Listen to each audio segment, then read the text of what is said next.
Here we are, Coffee with Bob. Today, I have a special guest, Mark Haynes. Mark, thanks for being back on the show. Yeah, thanks for having me again. Yeah, so if you don't remember, Mark is an environmental specialist in everything to do with commercial, industrial, residential, real estate, and also the business aspect of it.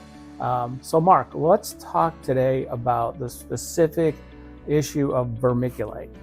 Sure. So last time we spoke about asbestos, and vermiculite, to a lot of extent, is treated as asbestos.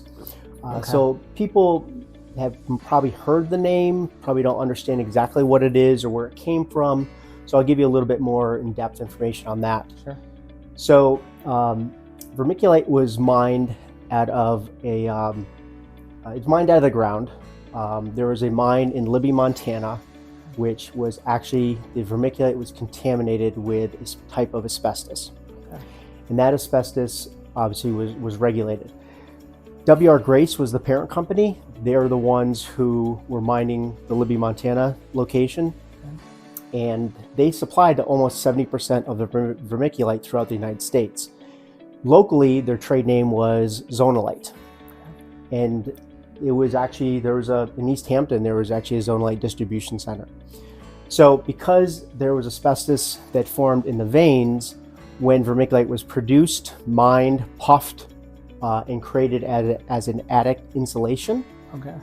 Therefore became an asbestos containing material.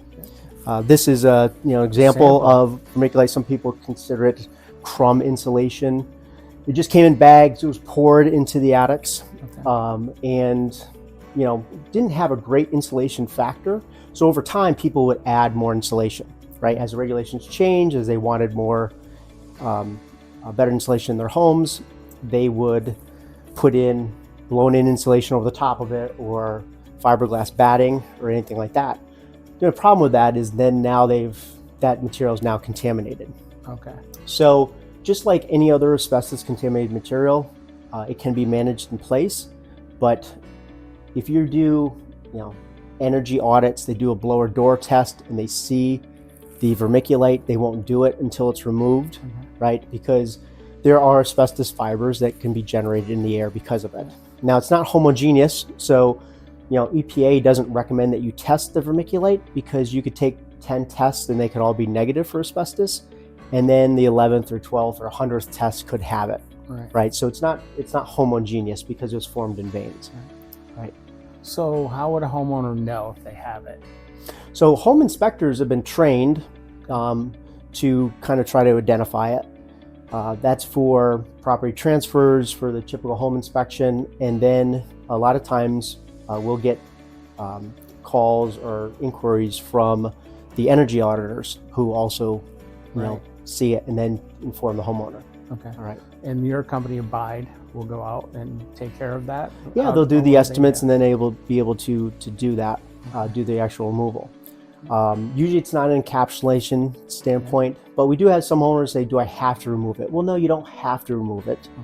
Okay. But if you access the attic or you planned renovations or things like that. The other problem is that because it's so fine, right, and it's like little pebbles, it gets down into conduits and other things, and sometimes can get down into the walls and so forth. So you can almost never completely get it all out, but you can make areas safe. What year did they stop putting that insulation in? So Libby, Montana, they mined it from 1919 to 1970. Okay. And I would say late 70s, whenever the Zonalite, product kind of phased out, and when it became a bigger issue. Now, W.R. Grace, the parent company, went through a class action lawsuit, and they were required to put in a trust to help people pay for the cleanup of of this material. It's called the Zonalite Attic Insulation Trust. And so Abide will actually go out, grab a sample, because the sample has to be verified that it came from the Libby, Montana mine, not verified for asbestos, just verified that it's their product. And then they'll cover, it's like up to 55% up to a certain value. So it's, for most homeowners, it's about $4,500. Okay. And there's a chain of custody procedure and everything that it goes along with. So Abide will walk them through that so they can get that reimbursement. So it's best to get it, if you think you might have it, best to get an inspector over to check it out, or Abide. Yeah, look you know, at to it? verify that that's what it is, Okay. and then they can talk through options on removal, replacement, and things of that sort. So what are the risks of leaving it in or taking it out or such? So, you know, like one of the biggest, I mean, there's obviously health effects associated with asbestos, right? Right. But one of the other risks is just the value of your house, Okay.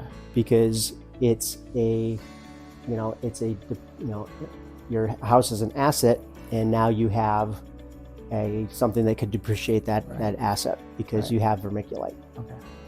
So Mark, once again, thank you thank you so much for coming on the show. It's been a pleasure. You're just a wealth of knowledge, and we're going to just keep having you come back because Yeah, you're sure. just amazing at the discussion that you have. So well spoken about all these issues. So thank you. Yeah, Appreciate appreciate it. it. All right. Thanks. Bye, everybody. Have a great day.